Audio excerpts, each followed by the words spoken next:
Saya ingat ada sebuah partai politik juga sedang kongres pertama. Tadi saya lihat-lihat, apakah lambangnya Gapcraft berubah jadi kancil atau enggak? Ternyata enggak. Masih. Enggak. Saya pikir kan saking kreatifnya ini nanti yang sana berubah jadi, bukan saya ngomong, yang di sini ntar jadi kancil. Kalau Anies memang sudah bikin ormas dan kemudian banyak jejaring yang dibangun, banyak anggota yang bergabung, bukan tidak mungkin jelang pemilu di 2029 Anies bisa mendeklarasikan ormas ini sebagai partai politik peserta pemilu. Anies tinggal mengumpulkan resource, tinggal mengumpulkan mesin-mesin politik, tinggal mengajukan bagaimana Anies itu dengan ormas barunya terdaftar sebagai partai politik di Kemenkumham dan kemudian mendaftarkan diri ke KPU sebagai salah satu peserta pemilu di 2029. Itulah yang saya sebutkan. Ini adalah bekal bagi Anies, sekalipun tiket untuk maju di Pilpres 2029. Kalau partai baru, embrio dari ormas yang dibuat oleh Anies ini establish, kemudian bisa ikut pemilu di 2029, ini adalah tiket yang mantap bagi Anies untuk bertanding dengan siapapun di Pilpres nantinya.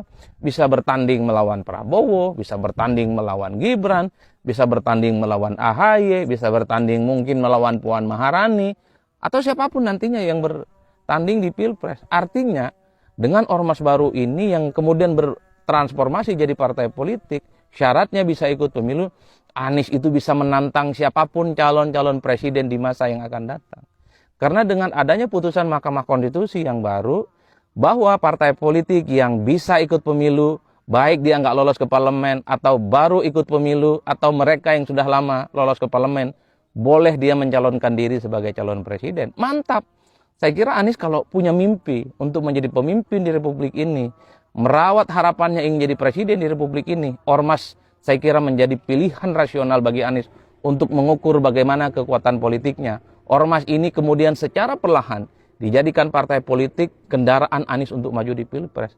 Atau misalnya dengan ormas baru ini, Anies terus dijadikan sebagai tempat menunjukkan eksistensi dan kekuatan politiknya. Jejaring-jejaring politiknya terus dibina di mana-mana. Dan ini tentu bisa sebagai bergen kepada partai politik yang tidak punya figur di Pilpres sebagai pintu bagi Anies untuk mendapatkan dukungan dari partai. Jadi banyak sekali gunanya sebenarnya kalau Anies itu bikin ormas baru. Ini sebagai potret bagaimana Anies itu tidak berhenti dan tidak melulu dituduh sebagai orang yang sebenarnya hanya numpang keren dan numpang hebat melalui partai politik. Oleh karena itu, at the end misalnya, kalau Anies bisa bikin partai baru dengan ormasnya ini, maka orang akan melihat Anies itu seperti apa nantinya kalau ikut bertanding di Pilpres. Katanya banyak orang yang tidak suka dengan partai politik. Katanya banyak orang yang sangat alergi dengan partai politik. Bahkan kalau kita membaca survei-survei politik, termasuk survei yang sering kita lakukan di parameter politik, orang yang merasa dekat dengan partai politik tertentu, orang yang merasa menjadi bagian dari partai politik tertentu, itu kurang lebih jumlahnya hanya 20%. Artinya secara umum rakyat kita itu alergi dengan partai, alergi dengan calon-calon yang diusung oleh partai politik. Kalau dengan begini logikanya, itu ada sekitar 80% masyarakat yang tidak terlampau suka dengan partai politik. Ada ceruk pemilih yang saya kira masih besar, bisa dikapitalisasi oleh Anies sebagai sosok yang betul-betul misalnya dia punya harapan dan kesempatan untuk menang di Pilpres yang akan datang. Inilah yang saya kira, sekalipun misalnya ormas Anies ini baru, menjadi partai politik baru, peserta pemilu di 2009, orang kan tutup mata di Pilpres.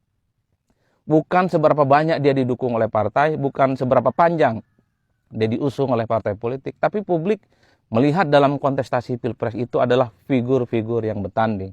Nggak peduli partainya apa, tidak peduli warna ideologinya apa, tidak peduli bagaimana misalnya rekam jejak terkait dengan pembangunan partainya di masa lalu. Orang hanya melihat bagaimana sang calon yang bertanding nantinya di 2029 adalah mereka yang mampu meyakinkan, punya harapan, dan tentu punya penetrasi dan kaki-kaki politik yang cukup kuat di bawah.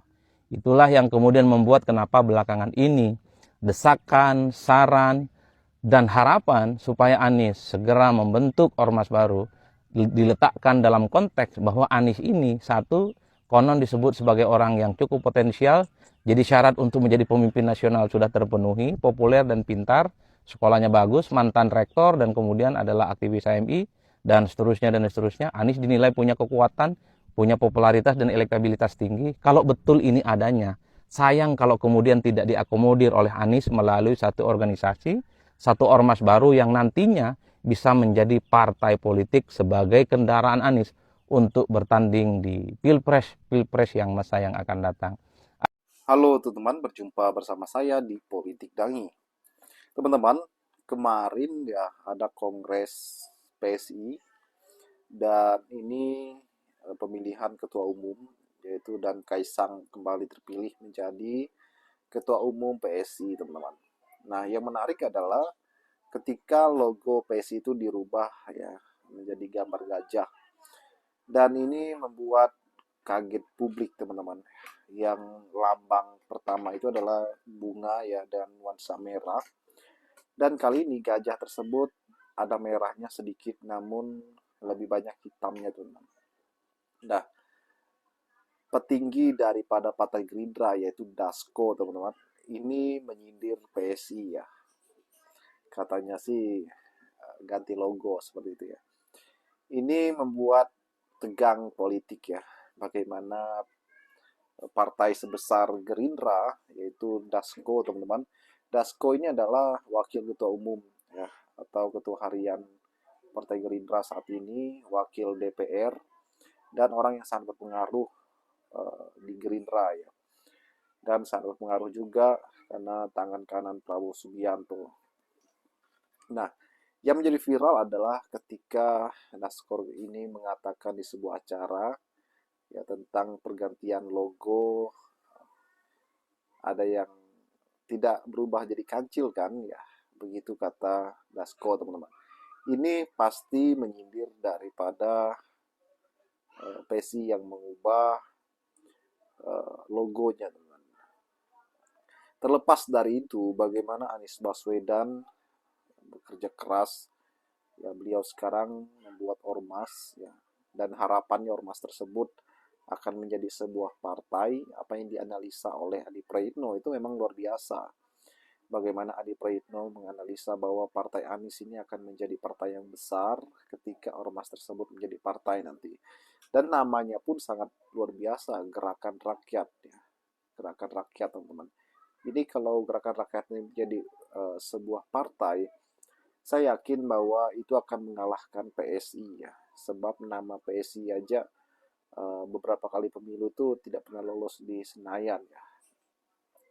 Dan Anies Baswedan itu menjadi daya tarik ya. Bagaimana Anies Baswedan sebagai tokoh yang berpengaruh juga di dunia politik Indonesia, mempunyai nama yang sangat besar, yaitu berpeluang membuat partai baru, kemudian bisa berkontestasi di Pilpres atau di Pemilu 2029 nanti.